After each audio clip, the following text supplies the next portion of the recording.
General insurance employees association ने बीमा कर्मियों को हार्दिक बधाई दिया।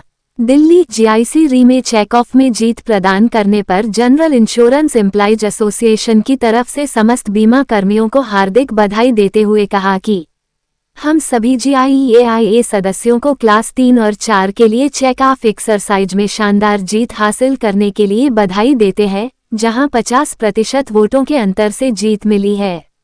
हम जीआईसी री में क्लास 1 में अपनी उपस्थिति दर्ज कराने का भी जश्न मनाते हैं। जीआईएआईए क्लास 1, 3 और 4 अपने अनुभवी नेताओं कॉमरेड ललित सुवर्ण, कॉमरेड यू बैनर्जी और पश्चिमी क्षेत्र और मुंबई के गतिशील नेताओं को इस जीत को हासिल करने में उनके ईमानदार प्रयासों के लिए सलाम करता है। हम सभी समान विचारधारा वाले संघों को उनके निरंतर समर्थन के लिए भी अपना आभार व्यक्त करते हैं। जीआईएआईए ने जीआईसी री में निजीकरण और विनिवेश के खिलाफ हमारी लड़ाई तेज करने का संकल्प लिया है। हमारी मांगों में एलआईसी के बराबर पर्याप्त वेतन संशोधन, 30% की दर से एक समान पारिवारिक पेंशन, सभी कर्मचारियों के लिए 1995 पेंशन योजना का कार्यान्वयन और तब तक एनपीएस में नियोक्ता का 14% योगदान शामिल है। हम सभी संवर्गों में पर्याप्त भर्ती के लिए अपना संघर्ष जारी रखेंगे और जीआईसी री में कर्मचारियों और अधिकारियों के अधिकारों और सम्मान की रक्षा के लिए काम करते रहेंगे। ये जानकारी त्रिलोक सिंह, महासचिव जीआईएआईए और दर्शन कुमार वाधवा, महासचिव जीआईएआईए क्लास 1 विंग तथा जीएस सिंह, संयुक्त सचिव और कॉमरेड जीएस सिंह ने एक विज्ञप्ति में कहा है। इस अवसर पर इंडिया एक्सप्रेस की रिपोर्ट। लंच टाइम में आपका 1:15 पर, अगर आप 1:14 पर आपने सीट छोड़ दी लंच के लिए, तो आपको मीमो इश्यू हो जाता है। तो ऐसी परिस्थितियों में आप देखिए कि जब जीआईए ने आपके लिए लड़ाई लड़ी, उस समय के कॉमरेड्स के लिए लड़ाई लड़ी, जो हमारे प्रीडेसेसर हैं, उस टाइम के कॉमरेड्स जो हमारे नेता रहे हैं, जो हमारे जिन्होंने, आप देखिए कि जब आम एम्प्लॉय के लिए ऐसी स्थिति थी तो उनके साथ कैसा होता होगा। हमारे पिल्ले जी, हमारे रविंद्र नाथन जी, ऐसे बहुत सी शख्सियत हैं। और जो अभी हमारे लिविंग लेजेंड थे काका सामा जी, जो पिछले महीने ही जो स्वर्ग से जा रहे हैं, उन लोगों ने इतनी मेहनत करी ऑर्गेनाइजेशन लेवल पर और सरकार के साथ वो लड़ाई लड़ी, जिससे कि हर एक सभी कंपनियों का नेशनलाइजेशन हो पाया। और उस वक्त उनको उनका इतना प्रताड़ित किया जाता था, उनके खिलाफ एफआईआर होती थी, बहुत सारे हमारे नेताओं को कंपनी से निकाला भी गया। एक तो हमारे ऐसे नेता रहे कि कंपनी ने उनको सैक कर दिया, वो बहुत अच्छे सुप्रीम कोर्ट के वकील बने बाद में, और कंपनी ने उनको बाद में बुलाया भी, बट वो हमारे को इनडायरेक्टली सहायता करते रहे।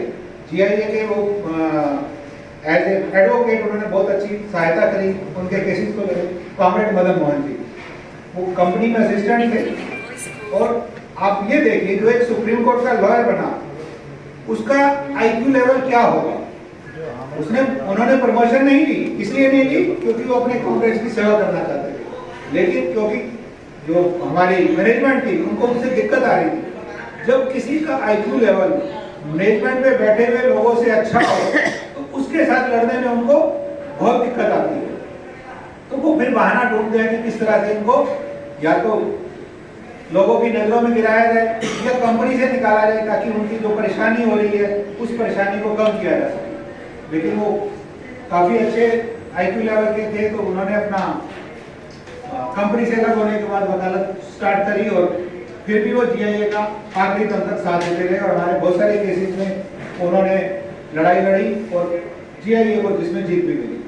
तो मेरा ये सब बताने का मतलब ये है कि जीआईए वो संगठन है जो मैनेजमेंट से इस बात के लिए नहीं लड़ता है कि मैनेजमेंट उनके साथ क्या करेगी। उनकी फर्स्ट प्रायोरिटी रहती है कि हमारे जो साथी हैं, हमारे जो कॉमरेड्स हैं, उनका हित सर्वोपरि हो, उनके हित के साथ किसी भी प्रकार से समझौता नहीं हो। अगर आपको यूनाइटेड इंडिया के झांसी कांड का पता चला होगा, जब फायर हुई थी, हालांकि उनमें से 3 में से सिर्फ एक कॉमरेड हमारा था, लेकिन उन तीनों के लिए लड़ाई तो लड़ी जीआईए ने लड़ी। अगर आपने कभी सुना हो कि दूसरी यूनियन ने उसके लिए लड़ाई लड़ी है, तो आप बता सकते हैं। उन्होंने इनडायरेक्टली मैनेजमेंट के साथ क्या समझौता किया, मैं उस विषय में नहीं जाना चाहता। हमने ही उनके लिए लड़ाई लड़ी और उनको जो मदद सरकार से मिलनी चाहिए थी, सरकार से भी दिलवाई। कंपनी के बेनिफिट जो मिलते हैं वो तो मिलने ही थे। हमने चीफ मिनिस्टर को भी लेटर डाला, लोकल डीएम को भी लेटर डाला और उनको 5 लाख रुपए गवर्नमेंट से भी सहायता दिलवाई, क्योंकि एक जो जाने की उम्र नहीं है, उस उम्र में कोई व्यक्ति चला जाता है तो परिवार को वो बेनिफिट्स नहीं मिल पाते हैं जो एक पर्टिकुलर सर्विस कंप्लीट होने के बाद मिलते हैं। तो हमारी इसलिए उनके साथ ज़्यादा सहानुभूति इसलिए थी कि एक कम उम्र में चले गए, पीछे उनके परिवार में देखने वाला नहीं है, और दूसरी एसोसिएशन जिनके वो मेंबर है उनकी खबर ही नहीं लेते। कोई भी एसोसिएशन जो है केवल ट्रांसफर करवाने के लिए नहीं होती है, हमें दोनों पक्ष देखने हैं कि संगठन भी मजबूती से खड़ा रहे, जिस कंपनी के आप कर्मचारी है वो कंपनी मजबूती से आगे बढ़े। उसके लिए क्या जरूरत है, मैनेजमेंट के ऊपर भी इस प्रकार का प्रेशर बनाने की जरूरत है कि मैनेजमेंट कोई ऐसे गलत काम ना करे, ऐसे किसी करप्ट प्रैक्टिसेस में नहीं जाए कि वो कंपनी डूब जाए। क्योंकि कंपनी रहेगी तो हम लोग रहेंगे, और हम लोग रहेंगे तो हम अपना हक ले ही लेंगे। तो कंपनी और हमारे कॉमरेड्स दोनों की सुरक्षा, दोनों की व्यवस्था, दोनों के हितों का ध्यान रखना ये जीआईए शुरू से करती रही है और आगे भी करती रहेगी। और दूसरा मैं एक चीज कहना चाहता हूं कि जीआईसी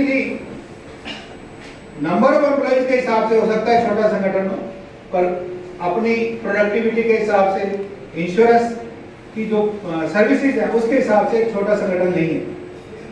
तो ये हमारे देश का एक महत्वपूर्ण संगठन है जिसकी सुरक्षा हम सब ने मिलकर करनी है। कि आप पीछे आपने देखा कि गवर्नमेंट क्या करना चाह रही है, आईपीओ लेके आ रही है।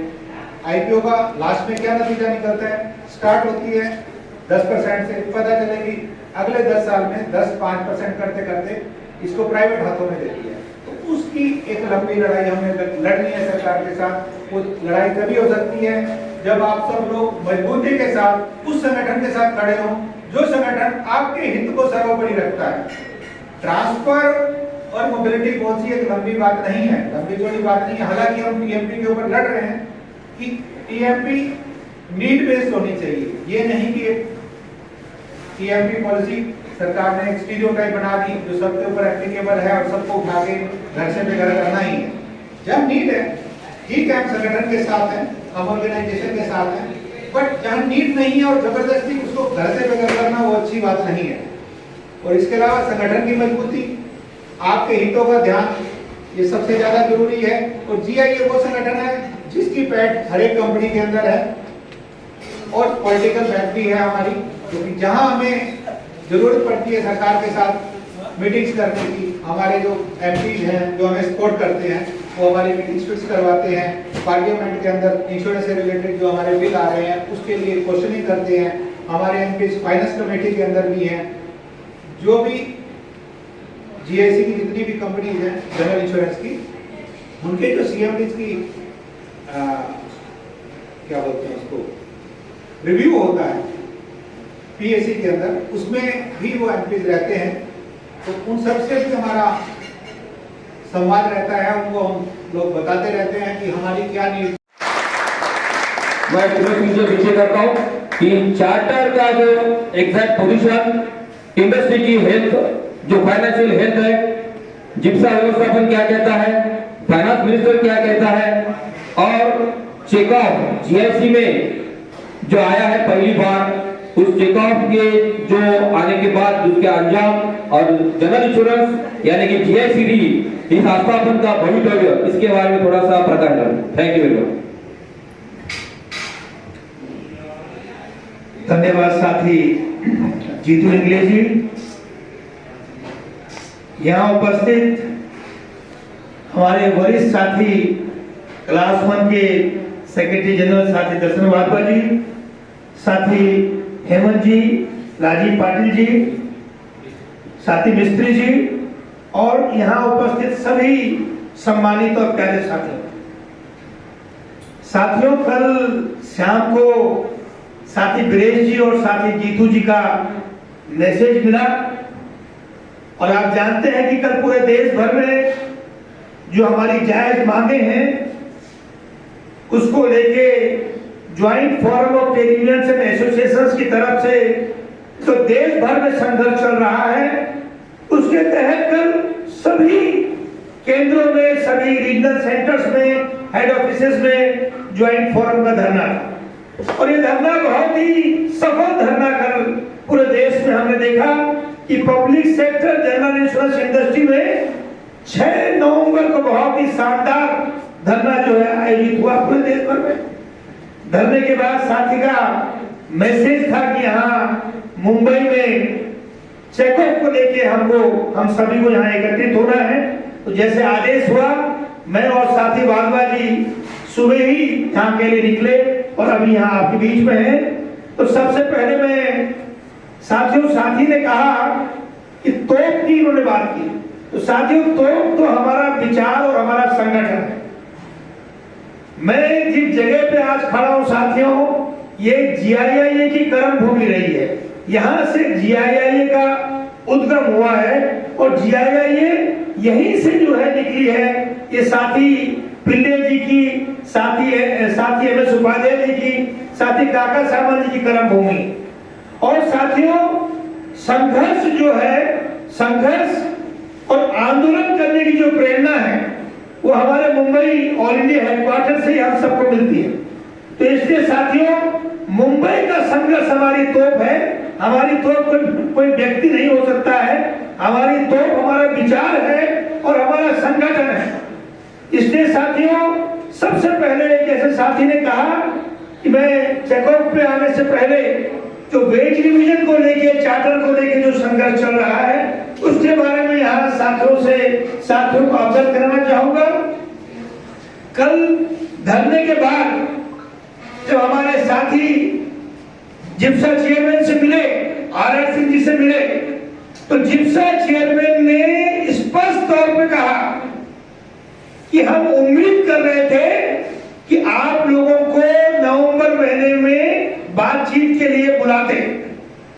और आप ये भी जानते हैं कि सेंट्रल लेबर कमीशन के साथ जो हमारी हियरिंग होनी है 14 नवंबर को, उस 14 नवंबर को जो हियरिंग होनी है, उस 14 नवंबर की हियरिंग में लेबर कमिश्नर के साफ निर्देश हैं DFS को और पब्लिक सेक्टर जनरल इंश्योरेंस कंपनियों की मैनेजमेंट को कि आपको 14 नवंबर से पहले सभी जो हमारे यहाँ चेकअप क्वालिफाइड एसोसिएशंस हैं उन्हें बातचीत के लिए बुलाना है। तो आप सोचिए साथियों कि एक तरफ हम संघर्ष में हैं, एक तरफ हम सेंट्रल लेबर कमीशन के माध्यम से सरकार के ऊपर दबाव बना रहे हैं, DFS के ऊपर दबाव बना रहे हैं, पब्लिक सेक्टर जनरल इंश्योरेंस कंपनियों की मैनेजमेंट के ऊपर दबाव बनाए हुए हैं। और इसी दबाव का एक बहुत बड़ा कल जो है एक जो हमारे सामने जो सबूत मिला कि कल जिप्सा चेयरमैन ने स्पष्ट कहा, पूरे डेलीगेशन के सामने कहा कि ज्वाइंट सेक्रेटरी गोयल जी ने, जो हमारे प्रशांत कुमार गोयल जी जो DFS के ज्वाइंट सेक्रेटरी हैं, उन्होंने जिप्सा चेयरमैन को ये मौखिक तौर पे कहा है कि LIC में जो हमारा वेज रिवीजन हुआ है, हम उसी पेरिटी को बनाते हुए LIC के समकक्षी हम लोग जो है रिकमेंड करने जा रहे हैं पब्लिक सेक्टर जनरल इंश्योरेंस कंपनियों के लिए मिनिस्टर के पास। तो ये बात तो उन्होंने शेयर किया साथियों कि ज्वाइंट सेक्रेटरी ने कहा है कि मैं पब्लिक सेक्टर जनरल इंश्योरेंस कंपनियों में जो वेज हैं वो LIC के समान होंगे और इसको लेके हम जो है मंत्री महोदय और आगे फाइनेंस मिनिस्टर के सामने नोट पुट अप करने जा रहे हैं। और उन्होंने ये भी कहा, साथी वाधवा जी उस मीटिंग में थे, उन्होंने ये भी कहा कि क्योंकि मुझे झारखंड में चुनाव के लिए जाना पड़ रहा है, इसलिए हम ये काम अभी नहीं कर पाए, लेकिन 25 और 26 तारीख को शायद जिप्सा गवर्निंग बोर्ड की मीटिंग है और मैं उम्मीद करता हूं, ये जिप्सा चेयरमैन के वर्ड्स हैं, मेरे वर्ड्स नहीं। और उन्होंने कहा कि हम उम्मीद करते हैं कि 25-26 को जो रिव्यू मीटिंग होगी वहां चीजें स्पष्ट हो पाएंगी। तो साथियों, जहां एक तरफ जिप्सा मैनेजमेंट पिछले 22 महीनों से लगातार चुप्पी बनाए हुए था, जहां DFS लगातार चुप्पी बनाए हुए था, वहां आपके संघर्ष ने उन्हें बाध्य किया साथियों। और ये आपकी जीत है साथियों, ये आपका संघर्ष है। और देश भर में हमारे साथियों ने संघर्ष के माध्यम से मैनेजमेंट को बाध्य किया है कि वो आपके डेलीगेशन के सामने ये बात कहते हैं कि हमको मौखिक रूप से ये आश्वासन मिला है कि एनआईसी के एक्ट पास जो है डीएफएस प्रपोजल देने वाला है फाइनेंस मिनिस्टर को।